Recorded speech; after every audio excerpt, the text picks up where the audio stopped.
So, okay guys, eto another day, another vlog tayo. Eto na ang aking huling vlog para sa taong 2024. So, ayan mga guys, para naman ating salubungin ng sobrang saya ang taong 2025. Yan, tayo ay magpi-prepare ng ating ihahanda ngayong gabi mga guys. So, yan, di ba?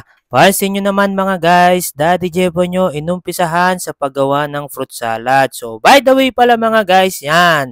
Si Mami ay kino-coach ako dito. Bali siya yung videographer ko na naman mga guys, kaya medyo aesthetic. Actually nga mga guys, sabi niya siya na lang yung mag-prepare. Pero sabi ko, Mi, I can do it. Ako nang bahala. Basta, videohan mo lang ako para naman magkaroon ako ng last vlog ngayong 2024. So, bali pala mga guys, habang nagpi-prepare kami ng food ni Mami, yung tindahan natin dyan ay nag-ooperate pa rin. So, yung nagbabantay niyan, yung kapatid ko mga guys. So, alam nyo naman, pag buhay maninindahan, yung mga ganitong panahon, dyan lang tayo talagang malakas mga guys. So, kailangan tuloy-tuloy pa rin ang negosyo natin. So, appreciate ko rin yung kapatid ko kasi nga nandyan naman siya.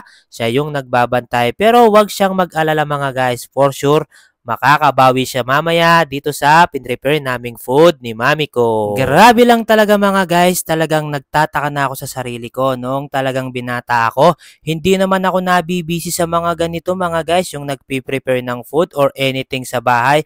For sure, nasa labas ako niyan at nakikipag-inuman na or saan-saan pa ako nakakarating mga guys. Ganyan dati yung buhay ni Daddy Jepoy nyo. At hindi lang talaga yun mga guys, I am so proud of myself kasi nga yan, talagang kahit anong celebration, kaya ko nang hindi mag-inom mga guys. Kahit ba yung sinasabi nila na I am only drinking occasionally. Pero si Daddy Jepoy nyo talagang na-perfect ko na yung guys. Basta kahit anong celebration, kahit nasaan pa ako, hihingi na lang ako ng kape para naman makwentuhan ko kayo. Kasi nga pag pinainom nyo ako mga guys, grabe, hindi na tayo matatapos. Mas lalo akong dadaldal. Yun nga lang normal ako mga guys, grabe.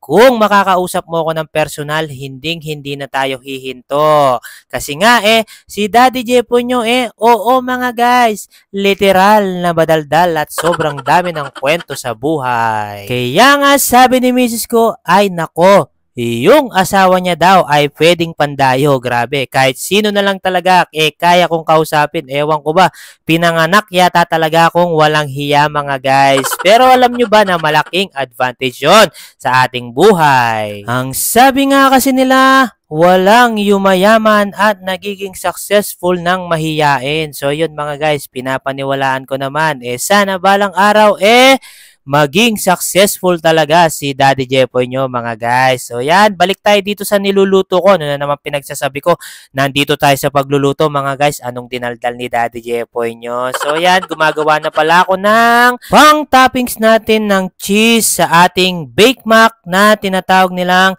no bake mga guys. So yan, bali nakita lang namin ni Mrs. yan sa TikTok mga guys. So ginaya lang namin at talagang kino-coach ako ni Mami dyan. So yon, parang maganda naman yung finished product natin mga guys. So after nun, tuloy-tuloy na talaga tayo at ayan, magpiprito na rin tayo ng minarinate ni Mami na pork steak. Grabe, talagang pansin nyo naman, di ba? Patapos na yung New Year, pero si Daddy Jepo nyo at si Mami, enjoying the moment pa rin. Grabing banding to mga guys. Habang nagluluto ako at binivideo ako ni Mami ko, talagang kwentuhan lang kami dyan regarding sa mga buhay-buhay at mga pangyayari sa aming mga nakaraan. At syempre, yung mga challenges namin noong 2024 mga guys, talagang paano namin nalagpasan yon. Pero sabi ko kay Mrs., hindi ka ba nagtataka?